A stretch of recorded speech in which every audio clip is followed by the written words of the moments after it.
What I want to do today is I want to talk about child sexual abuse and what I've learned as a clinician, but also what we've learned through research about kids and why they tell, why they don't tell, how they tell, and how we can better listen and find these children who haven't told us about their sexual abuse. So I do hope that it will be something that will help you in your practice, whatever you do and however you work with children. So these are my overarching goals for today. What I hope to do is to enhance understanding of why abused children are reluctant to tell, to enhance understanding of what abusers do to ensure that their victims remain silent, and to also improve knowledge on how to talk to a child when sexual abuse is suspected. So to give you some practical guidance about how to do this and how to approach it with children. The most profound lessons I've learned have been from the children themselves. And I have to say, of all the different activities that I'm involved with through my practice as a child abuse pediatrician, my favorite part of my job is talking with these kids. Not only do they teach me something new every time I sit down and talk with them, they give me hope. Their capacity for forgiveness and healing is very remarkable to me, very inspiring. This was a young boy I met actually very early in my career, about 1990, 1991. In those days, as a medical provider, we would sit with a child and we would ask them to review their different body parts. Did they know, or what names did they have for their private parts, for example? So with Stephen, I was reviewing, eyes, ears, nose, throat, all of those things. I got to the private parts and I said, Stephen, do you know where your private parts are? And his response was, yes, but I have no private parts anymore. So this is an overview of what we're going to cover today. I want to first touch a little bit about how common sexual abuse is, but I also want to kind of give the message out there that to some extent it's still a silent epidemic. There are many children who haven't told us, and to give you an idea of the discrepancy between the reported numbers and the estimated numbers. We'll talk a little bit about victim characteristics, and then we'll get somewhat into the minds of the people that abuse children, what they're looking for, what they're doing with kids to keep them quiet. A lot of my interest in research deals with patterns of disclosure in children. So I did a study, I published a study, and a lot of what I talked to you about today is from that study from the 1990s. Asking children, but also young adults abused as children, why did you tell? How long did you wait to tell? Who did you tell? Why didn't you want to tell at first? And these are all questions we ask our children in our clinical assessments, because we think it's very important if we go to trial, if we go to court, that the jury also hears this information. It makes it more real, because there are a lot of questions that people have about why do kids wait so long? Why didn't they tell? So that's what I really hope to give you, is an understanding of those issues before you leave today. We're going to talk about what happens after they tell. It's not always a complete happy ending immediately. There's a lot of things that go on to children and families after they disclose abuse. And then finally, we'll try to put all this together into how do we help? How do we listen? What things can we say to help children talk to us about abuse? I just wanted to also give you a little bit of a disclaimer. I'm going to talk about sexual abuse today because there's almost nothing in the literature about how to talk to kids about physical abuse. So my sense is that a lot of what I'm sharing with you today can also be applied to children who are victims of physical abuse. But we don't know. It's really a frontier for us. We don't know much about that dynamic. But I suspect that we can use a lot of these principles. So how common is child and adolescent sexual abuse? Well, based on adult survey studies, and also depending on how sexual abuse is defined, we find that 30 to 40% of females and 10 to 15% of males will have experienced at least one sexually abusive act before reaching their 18th birthday. So it is really high, and what we're talking about here are things that are either against the law, like you can't have contact, an adult cannot have sexual contact with a child, or we're talking about things that are against their will. Or in the case of a child, the consent doesn't make a difference. So the definitions will vary from study to study. In San Antonio, when I did that study back in the 90s, what I found is that 40% of females and 16% of males had had unwanted sexual experiences before reaching their 18th birthday. In the US, we have about 300,000 reports annually, about a third are substantiated. And it really brings to mind a question: are these unsubstantiated cases untrue, indeterminate, or recantations of truth? We'll talk a little bit about recantations today. They're very common. And I think we'll also begin to understand why so many children, while they might make an initial disclosure, will reel it back in because of what happens after they tell. How common is it in Texas? We have about 6,000 validated cases in Texas a year. Reported cases, 26,000 per year. These are all approximate numbers. In Bexar County, I think last year, in the fiscal year 12, we had about 727 confirmed cases in Bexar County. Estimated prevalence, I alluded to this earlier, estimated prevalence is much higher. 40% of females, 18% of males, and our study was about 16% of males. So, how is it discovered? How does this childhood disease, if you will, come into our knowledge? It's very interesting to me because it's very different from physical abuse. Physical abuse comes into our knowledge because of what we see. We see an injury, and we begin to ask questions to understand how that injury occurred. But sexual abuse begins with what you hear.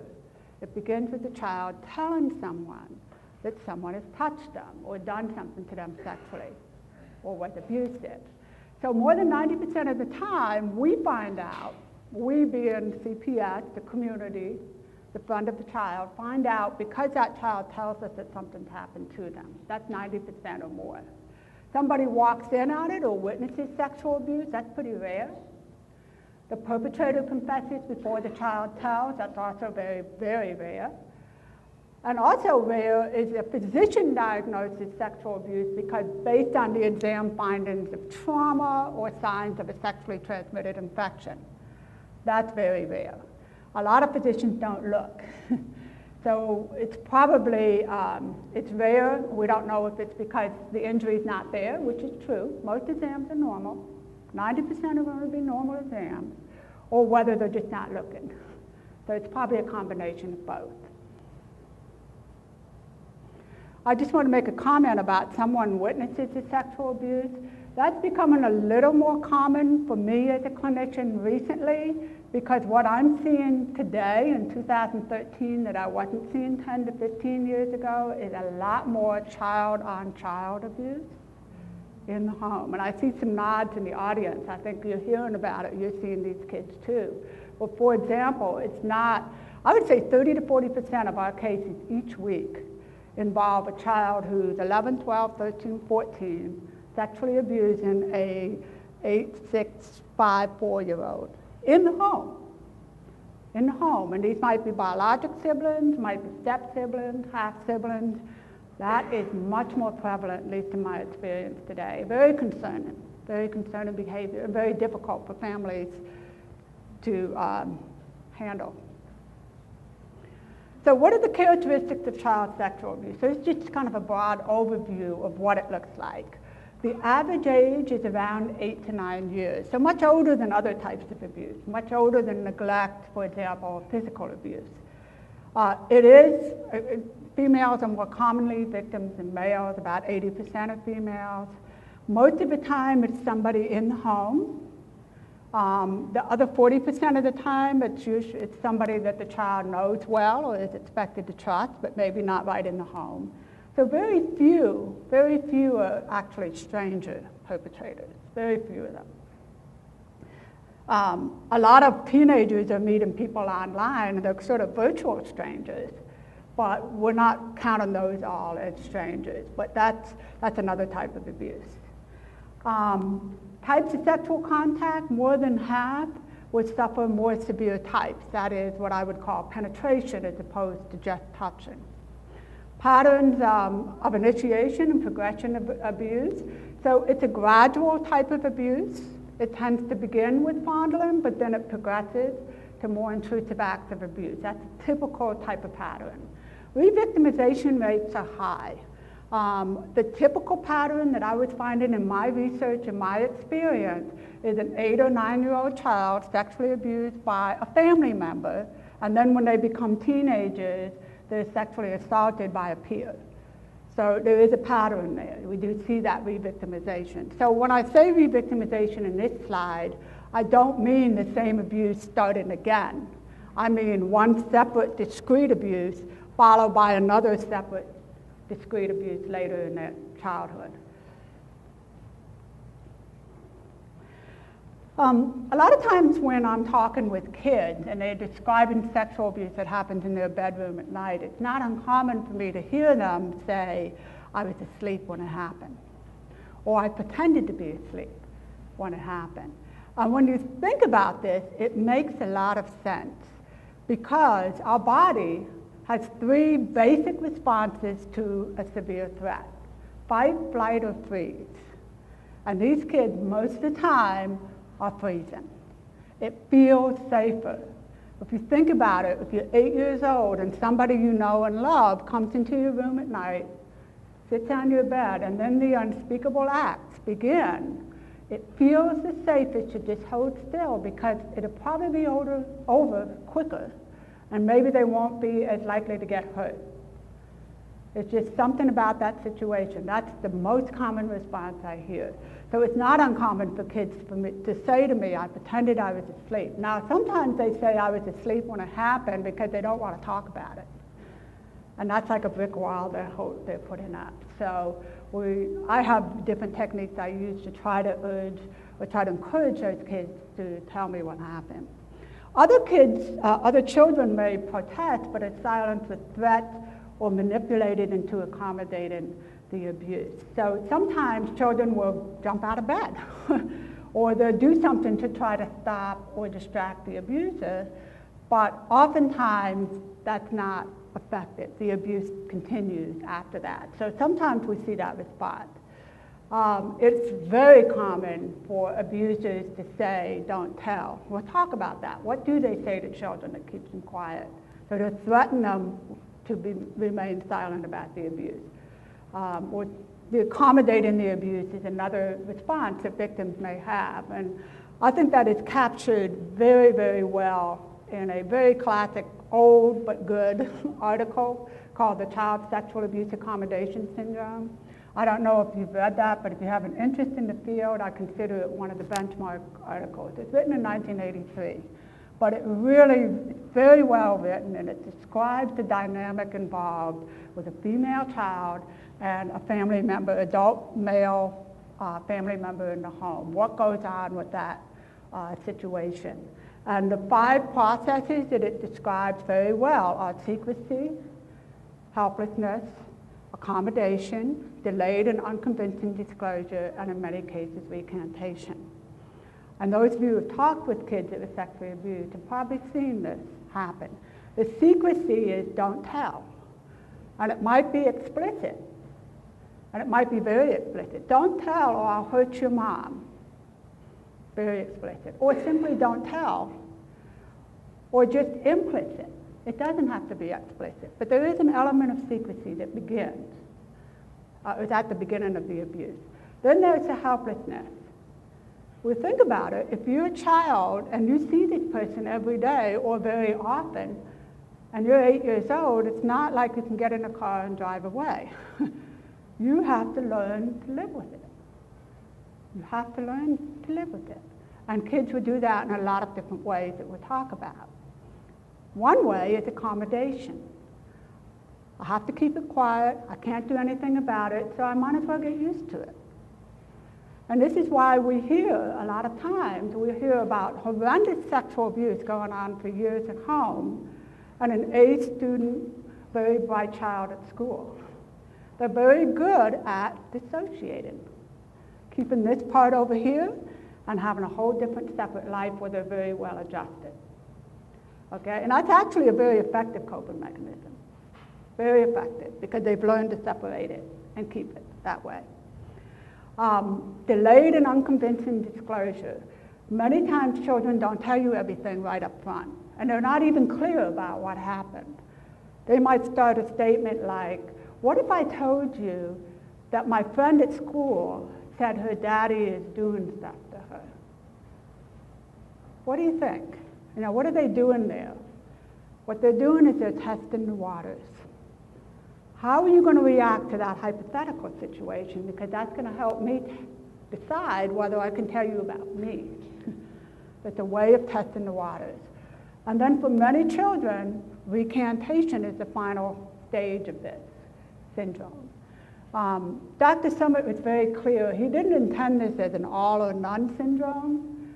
Some situations have some of these components, and others will have more. So it's not really an all or none. More than half the time, by the time we know that that child is sexually abused, it's been going on for at least a year. Okay? So, it brings to mind another thing is that what happens when a child tells? There's a lot of turmoil, a lot of emotion. There are police reports, CPS reports, and this kid seems to be functioning fine. That's because they have been living with this for a long time. And I think, again, sometimes kids are judged because they're not crying. Their mother's crying. Kid seems to be rather neutral. And that's because they've gotten used, they've accommodated, they have very effective coping mechanisms in place. Ironically, for some children, it's when they tell that all hell breaks loose, because now it's not in their control anymore. Other people are investigating, other people are questioning, people are moving out of the home, they're moving out of the home. Mothers are upset and crying at night. It's out of their control. And sometimes that's why we only see symptoms after they disclose, because of what happens. Male victims. Yes, males are sexually abused. They tend to be younger. The reported ones tend to be younger than the female victims, but I think we don't hear about a lot of our adolescent male victims. I think they're just the least likely subgroup to tell for a lot of reasons. Sometimes the sexual abuse involves an adult female, and they have very conflicted feelings about that. Sometimes it involves another male, and they have conflicted feelings about that too. So I think because of that, they have stronger barriers to disclosure. There's also some bias in the way male adolescents are viewed, either by investigators and sometimes other folks that come into contact with the family. It's the question of, is he really a victim? And trying to get around that.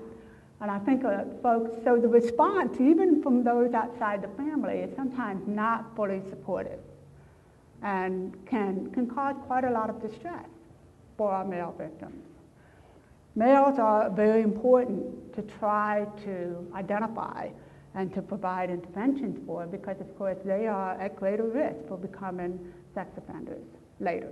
They are at greater risk.